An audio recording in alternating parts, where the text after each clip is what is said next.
என்னோட social media feed தொறந்தாலே போதுங்க. அது எக்ஸா இருக்கட்டும், இன்ஸ்டாகிராமா இருக்கட்டும், ஃபுல் அண்ட் ஃபுல் இந்த பொலிட்டிக்கல் விஷயம் தான் வந்துகிட்டே இருக்கு. எக்ஸிட் போல், டிஸ்கஷன்ஸு, காரசாரமான விவாதங்கள் இதான் ஓடிட்டுருக்கு. ஸோ, இப்போ ஐபிஎல் வேற ஒரு பக்கம் பீக்ல அடிச்சிட்டு இருக்கு. நான் எப்படி கோரிலேட் பண்ணி பார்க்குறேன்னா, ஐபிஎல் இந்தியன் பிரீமியர் லீக் அத அப்படியே கொஞ்சம் மாத்தி இந்தியன் பொலிட்டிக்கல் லீக். ஸோ, இந்த இந்தியன் பொலிட்டிக்கல் லீக்ல எஸ்பெஷலி நம்ம தமிழ்நாட்டில இருக்கிறதுனால, நம்ம ஊர்ல என்ன ரிசல்ட் யார் வின் பண்ணுவாங்க அப்படிங்கிறப்போ, எக்ஸிட் போல்ஸ்ல பெரும்பான்மையான எக்ஸிட் போல்ஸ் சொல்றது வந்து ரூலிங் கவர்ன்மெண்ட் தான் கன்டின்யூ பண்ண போகுது அப்படின்னு சொல்றாங்க. இன்னும் 2 பேர் வந்து லைக் இல்ல ஏடிஎம்கே அவங்க வருவாங்க அப்படின்னு சொல்றாங்க. இன்னும் ஒ ஒரு சர்வே வந்து டிவிகே வந்து நல்ல ஸ்கோர் பண்ணுவாங்க அப்படின்னு சொல்லிட்டு அவங்களுக்கு எட்ஜ் குடுத்துருக்காங்க.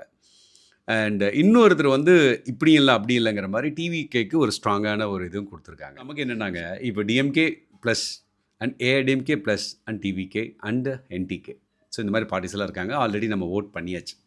நான் எப்படி பார்க்குறேன்னா, அந்த கடந்த ஒரு வாரமா டிஸ்கஷன்ஸ் எல்லாம் பார்க்கும்போது, ஐபிஎல் இந்தியன் பிரீமியர் லீக் அப்படியே இந்தியன் பொலிட்டிக்கல் லீகா மாத்தி பார்த்தா, இதுல விஜய் ஒரு இம்பாக்ட் பிளேயர்ன்னு மட்டும் தெரியுது.